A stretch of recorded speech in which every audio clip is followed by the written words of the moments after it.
Little engines like this will last you a long time, especially if you maintain them. Everybody knows that maintenance and service is a major aspect to the longevity and the lifespan of an outboard. The number one killer of an engine is going to be fuel, and so I'm going to show you some tricks about this fuel and how to kind of help from having any issues with your fuel with a little engine, because the carburetors gumming up is one of the biggest problems. But before we do that, I want to show you some things about servicing this engine and maintaining it. Now, we're going to be doing an impeller, which is here on the lower unit, and then we're also going to be doing our fuel water separator, and we're going to be doing our fuel filters, engine oil, gear lube, all that kind of stuff to make this engine last a lot longer based on those things. So the first thing that I want to do is go ahead and change this water separator. So you see how this water separator looks, how it's all like faded, it's been out in the sun, it's kind of, you know, dirty looking.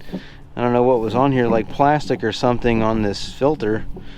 I don't even know what's, oh my goodness, oh my goodness. Well, if there was an engine running problem, I just found that. I can't believe this. This filter got put on with the plastic. Oh my goodness. So, okay, well, I found one issue that is definitely going to shorten the life of your engine, if not even make it run at all, because if this engine was running, I'm surprised with that on there. Wow. Okay, so we're going to change out this water separator, and then we're going to move on to the rest of this engine. Let's see what this fuel looked like, even though it had all that plastic on there. Make sure we got some good clean fuel.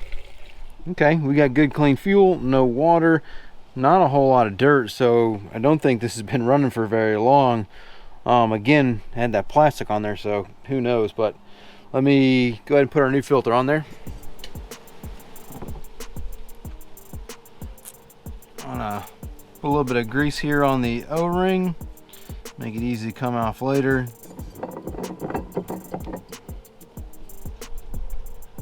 I couldn't find my paint pen, so I just used a whiteout. We'll see how long that lasts. Whenever you change your water separator, you don't want to do it dry normally. You would just fill it up, but I'm gonna self-prime it. I'm gonna go ahead and take this off, which is our next fuel filter, and I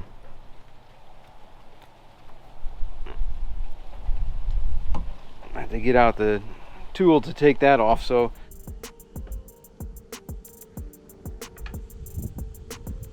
look how dirty that filter is. Pretty old, pretty bad. Show you what a new one looks like.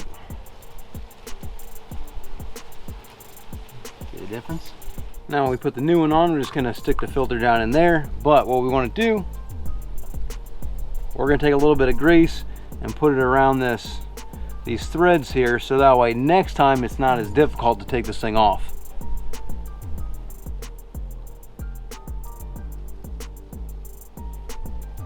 And that just needs to be hand tight. You don't need to put a wrench on that and tighten it up real bad.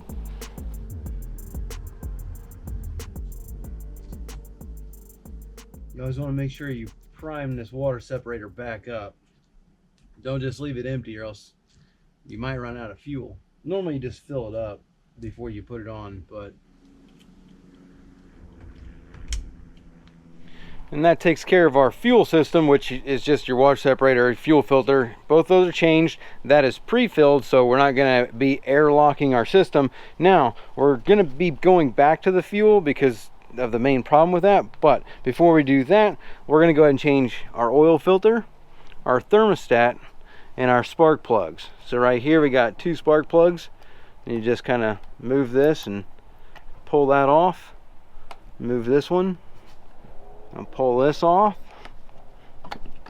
Bing bing. So there's our 2 spark plugs, and then right here is our thermostat housing. So there's just a 10 millimeter there, 10 millimeter there, 10 millimeter there. Take our little wires out of this little thing here.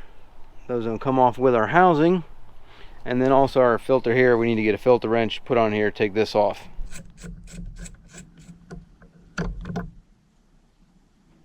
It appears that we've been getting a little shallow and a little sandy with this here engine, so we need to go ahead and pull all that junk out before we put this thing back together. So what I'm going to do is try and put a rag on here. I'm going to put one of the bolts back in there to keep the sand from getting in there, get a rag on here, and then kind of brush all that junk out of there.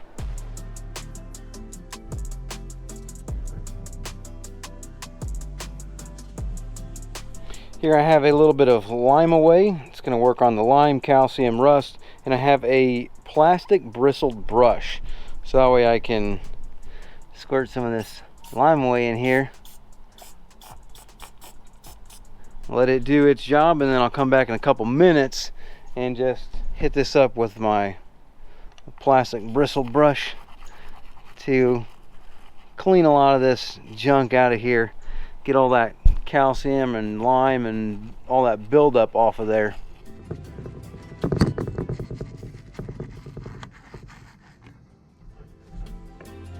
There we go. Got most of that calcium buildup and stuff off of there. Still need to give this engine a good freshwater flush. Realistically, we could probably even run some, get a bucket and pour some of this or some CLR into the bucket, and then just run it down and kind of run a quick cycle of CLR through the engine to kind of get rid of all that buildup that's in there. But for now, thermostat housing, I'm gonna put the thermostat back in there, and then we're gonna run this on the hose when we get done. But if we wanted to do a cooling flush for this, we would need to do a red lime or anything like that. Just bucket, CLR, or lime away. That'd be a good mixture to do. Let me put my thermostat in there and change these spark plugs.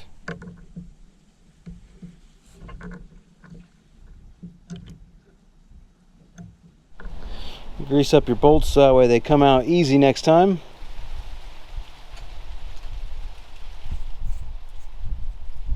Little spark plugs, these are an 18mm socket for these spark plugs.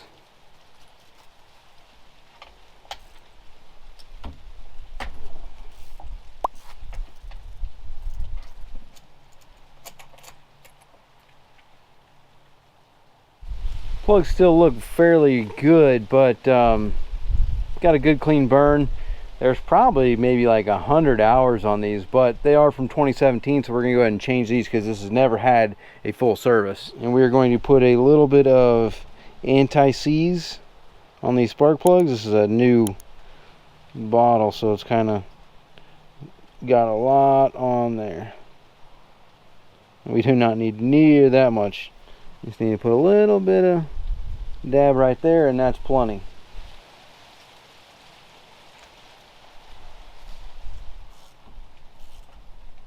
If you want to, you can put a little dot of dielectric grease on the tip of the spark plugs. Now before we go taking this oil filter off, you can see the angle that it's at. We don't want to make a mess. If you take this off like this, it's going to make a mess. So we want to minimize the chance of a mess. So what we're going to do is we're going to push this little button here, or yeah, and pull it up, and then that's going to allow us to lift this up. We're going to lift the engine up and then tilt it to the side like this, so that way it's on less of an angle, which will help minimize the amount of oil that we lose out into the pan.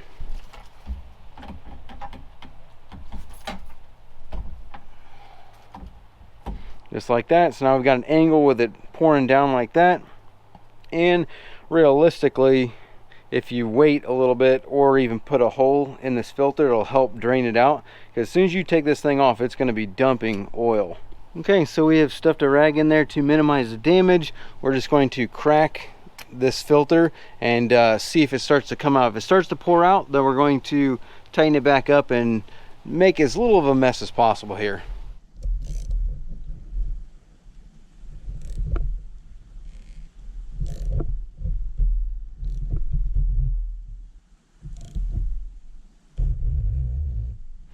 Okay, so we saw a little bit of oil come out there. Probably can't see it. Tilted it up a little bit more. We're just kind of loosening this up, and then this is going to allow it to drain.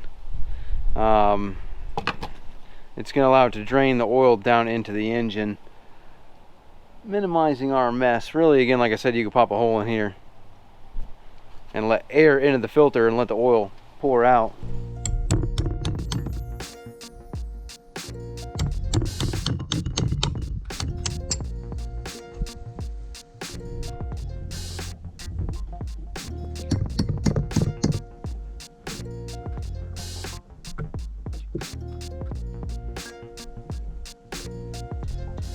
Well, sometimes that works for me, sometimes it doesn't, and of course, whenever I wanted to show it to someone else, it didn't work as I planned. All I did was make a mess.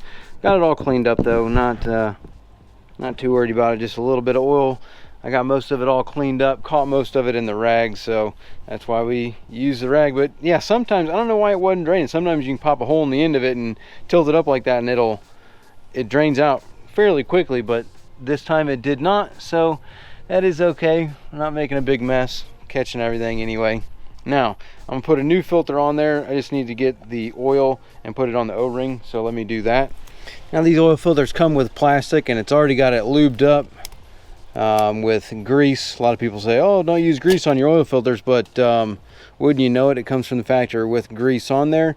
I still like to take a little bit of oil and put it around there on there before putting it on.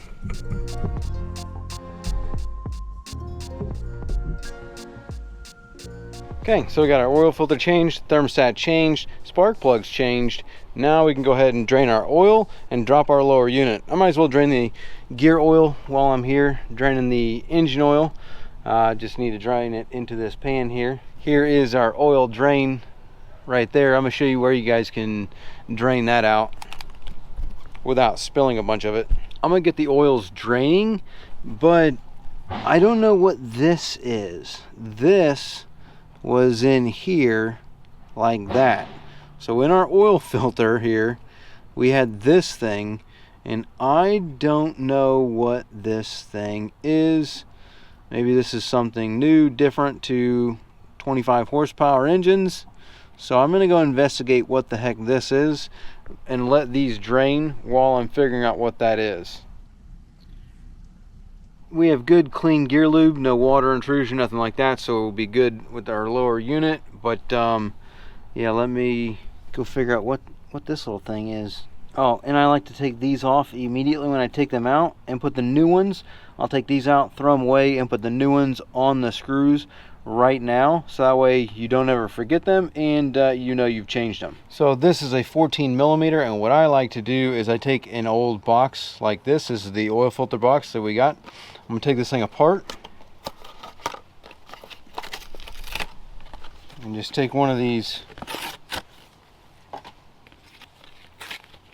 squares here. We're gonna put this thing like this.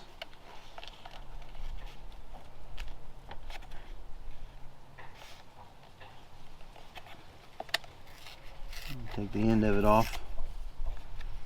And then that way we've got a funnel that pushes everything down here.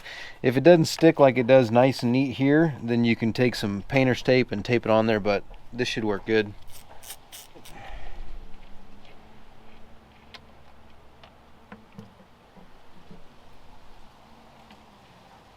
Same thing as the lower unit drain screws. We're going to change out our washer, and we'll just let these drain, and then we put our bolt back in there and throw all this stuff away. But at least this way you've got a nice clean setup and you're not making a mess.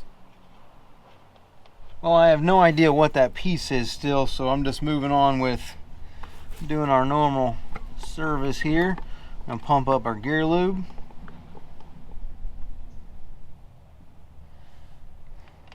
You always got to pump them up from the bottom, so any air that's in the lower unit, as the gear lube goes in, it'll fill this up, push any air over, and then push all the air up out of the gear case.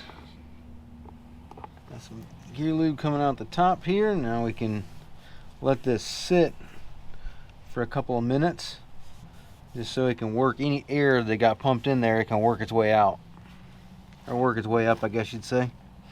And that should be good. We'll go ahead and put our vent plug in. Got one more pump just for security. Yeah, there we go. Plenty of gear lube in it. Tighten this up.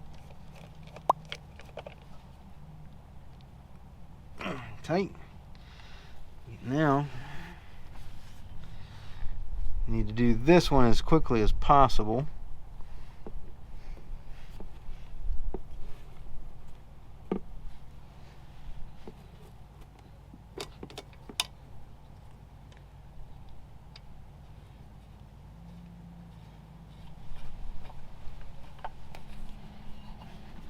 Okay, and there's our lower unit. Now that the gear lube is full, that pretty much takes care of everything outside of filling our engine oil on up here. Before we drop this lower unit though, we need to do two more things. Well, we'll just do one more thing.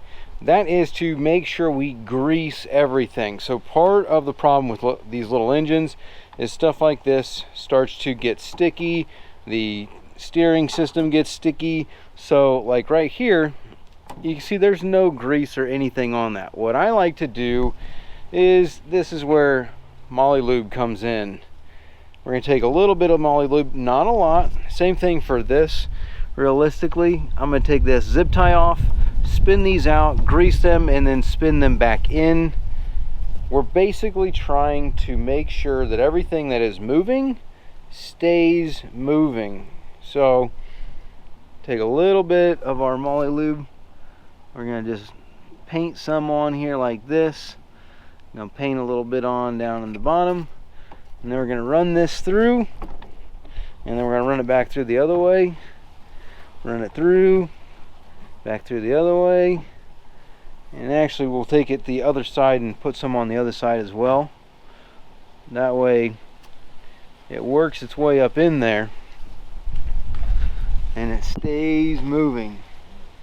A little bit here, a little bit there, a little bit on the underneath here. And we're just going to spin this.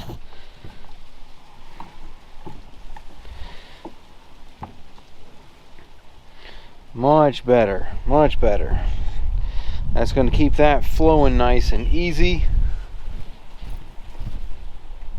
Now, next one is right here. You'll notice that this still has paint on it. So no one has ever greased this since 2017. It didn't even probably get much grease from the factory. So what we want to do, we're going to take our pick, since there's no grease on here and there's paint still, we're just going to push that little ball in. So you see how I pushed that in and a little bit of grease came out? That means it's still good to go, and we're going to put grease in here.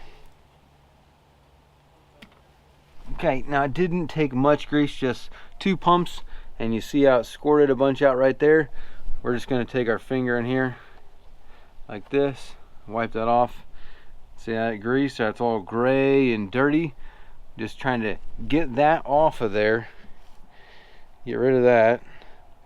But now we've got good clean grease in here, and it keeps it flowing. That's going to keep this thing spinning and steering very easy over the years.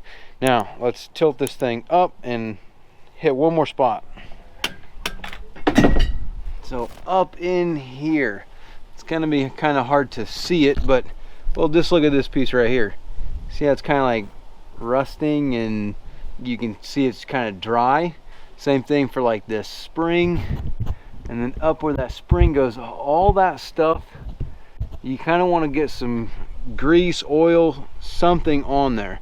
I like to use Moly Lube, but you can also put WD-40 or well, not even WD-40, but some kind of like a fogging oil or a dry silicone, something on there to keep this whole system continuing to operate. Because if this gets all dried out, and these springs and everything, and they all rust and corrode, you're gonna have a problem, and it's gonna have a problem later on. So we want to make sure that we oil or grease it.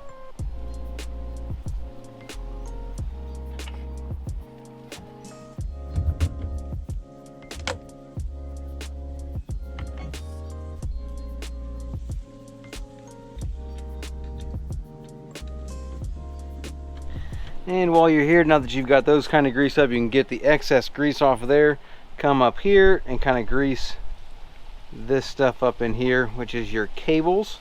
So like your shift cable and the throttle cable, you kind of want to get in here and grease that cable, grease this area there, and anywhere else that is a moving part, like in here, you want to put a little bit of grease there, a little bit of grease there, and all those fittings with this excess grease that you have. Or you know, you can just always take some more grease on your little thing here and put it in here. Don't worry, you can clean up anything. You can clean up anything that's messy. It's fine. It's better that it's greased and that it doesn't stop working. I like to grease this whole spring up here.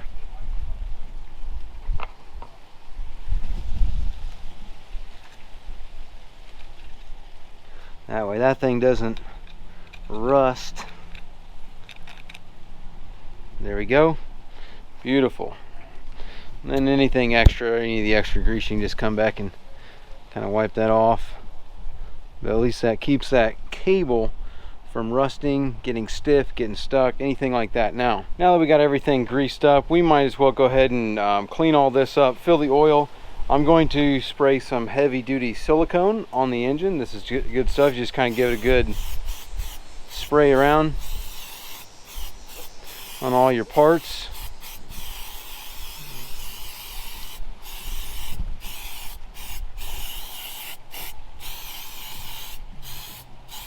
Oh, I forgot to grease my shift mechanism, so I'm gonna get out my Moly Lube and grease that again. But other than that,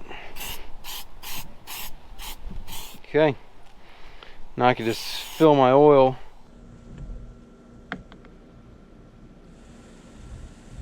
Okay, notice it says replacement for the oil filter without filter, 1 US quart, with filter 1.2 US quarts.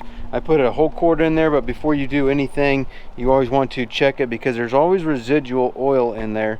So you want to put your dipstick in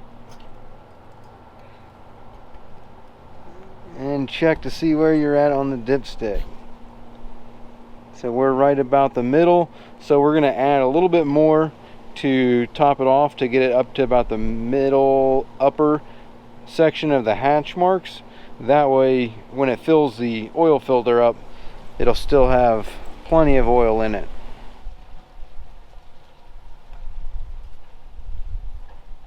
Okay, right at the very top of the hatch marks. Perfect.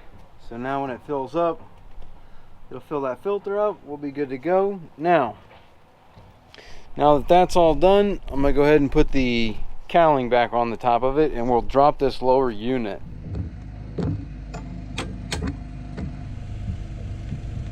Okay, to drop the lower unit, we got to take this shift coupler here off. This is a 10mm and a 10mm. There's just a nut on there, and we've got to just put the 10 on that and 10 on that, and then run it down, work it all the way up, and that's pretty much it. So we'll loosen this one and then just spin this one all the way up to spin it off of there. Sometimes you have to shift them to get it to push it up and down, but it looks like this one we should be able to just run this one up without having to shift it down to get it off. And then after that, there's just 4 of these, pretty sure they're 14s.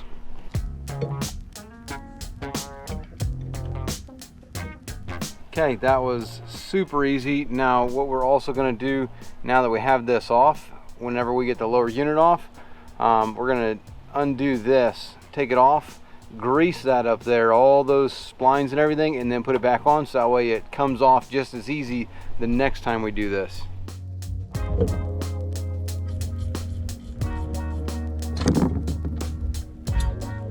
Okay, these bolts right here were not 14s, they were 12s, and then also you have to take this nut off before this will drop out, so make sure you take that all the way off.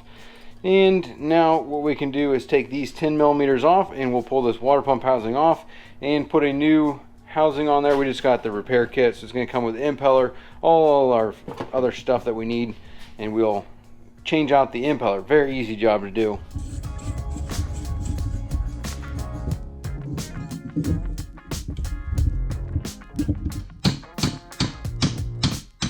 Sometimes this can get a little finicky here, getting that Woodruff key out. With the impeller, you just take a big flathead like this and you pry the impeller off. But this right here, sometimes that gets stuck real hard, and what you do is you just take a chisel, but you need a really good tip on the end of it. Do not get one with a blunt end, and that way you can use this to really wedge it, and you make sure that you're coming in on that at the right angle, because if you do go like this, you'll shear it. So make sure you got the right angle to get behind it and pry it out. But that's pretty much how you knock those out.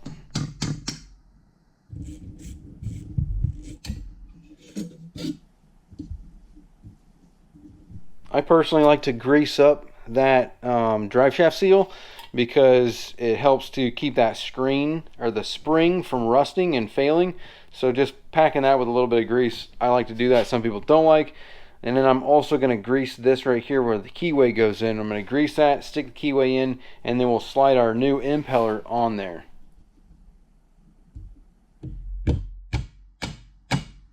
Now our keyway on the drive shaft here, see how it's kind of sticking out? I need to push that in a little bit more, but the impellers, there is a little slot in there. You can see right there. On the other side there's nothing, but if you look at that vane, you can see how it's got a little thing right there that pushes out. That right there shows you which vane the keyway goes on.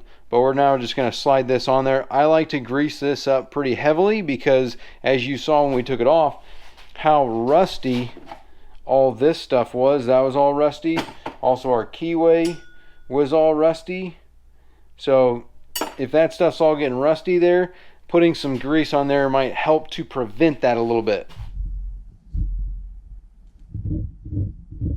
Alright, so here is our new housing. I like to put grease on stuff when we put this thing together. Here is our new the top to it. So this kind of just, you see that little tab there, sits in that little slot, boom, and then our new O-ring is then going to sit into here. I'm going to put some grease on this to keep it into place, so when we put it back onto here, that makes it go in very easily. And then also, this thing is super important. You want to make sure not to forget this, because it goes right there, and that's what creates the, you know, the seal between this housing and your water tube that's on the engine.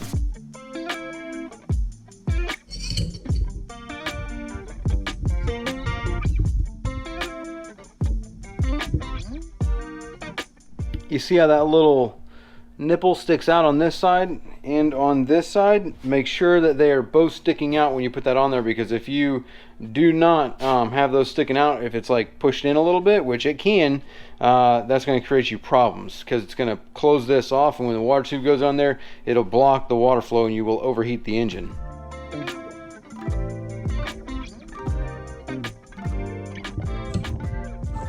And that's pretty much it. That's how you do the impeller. Make sure these are all tight. If one of them's loose, you'll have a problem with your carrier. It'll mess up the lower unit.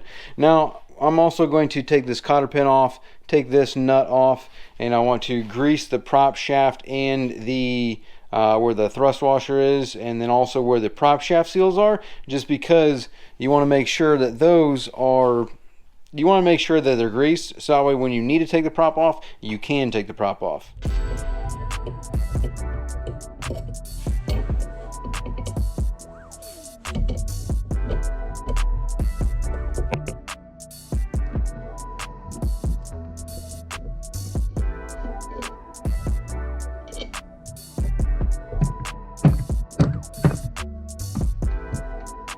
And this is what I'm talking about. The prop is stuck on here, so we're going to need to try and get this thing off without messing it up. Just going to get a dead blow and kind of give these some love taps and should come off. If not, I'll have to do it once it's on the engine.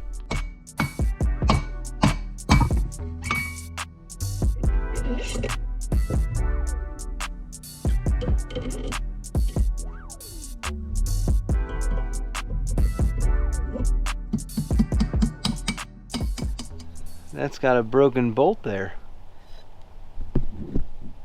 That bolt's broken.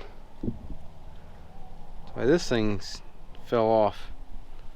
It's interesting. Like I was saying, we need to go ahead and run this thing off and get it all greased up and put it back on before we put the lower unit on there. So I'm just taking this off, greasing it, and putting it back up, and then we'll put the lower unit up. I like to grease these locating pins and stuff like that, even though that is a ground pin, but yeah, we're still gonna grease this stuff. I'm just gonna shift it. Once we get it shifted, we can hit this thing up with the old grease. Yeah, load it up with that grease. We want this thing to be smooth as butter every time. Let me just run it up. Okay, that's as far up as it goes. Put this back into neutral because our engine's in neutral. And now we're gonna grease this up. We'll grease that shaft up. Put our nut on there, and then once our nut's on there, we're gonna grease this. and we'll stick this thing up here. We're also going to put a little bit of grease up here on our water tube. That way our water tube stays greased up, or goes on there nice and smooth, that water tube.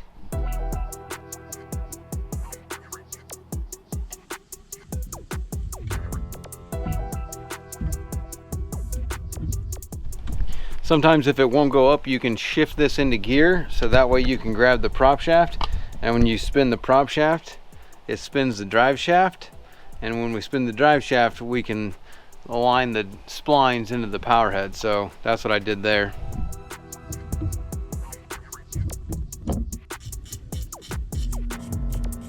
Okay, got this all put up. The only thing we got left to do is to hook up our shift shaft. Now it's very important that when you do this, that everything is correct. So you need to make sure that the shifter is in neutral, and also your propeller is in neutral. So we got no issues here, no clicks in the lower unit. We got no clicks when we spin the propeller, and our shifter is in neutral.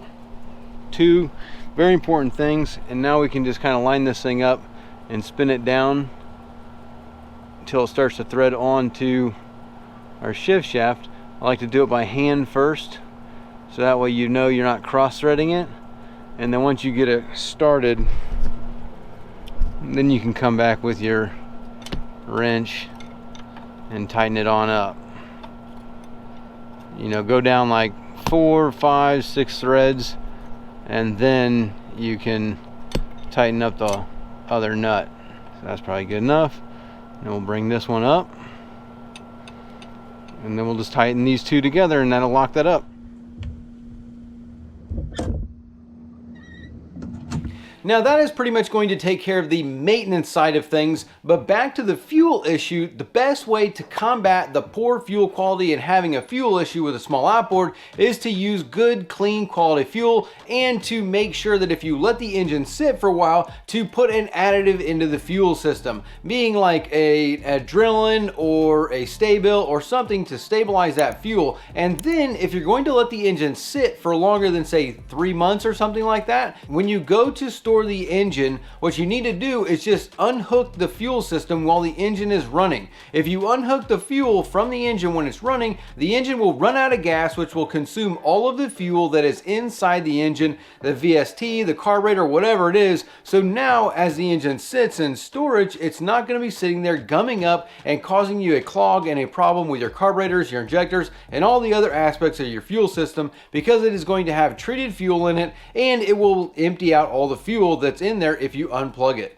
Doing this once or twice a year is not going to hurt your engine, but it will make it have a longer life.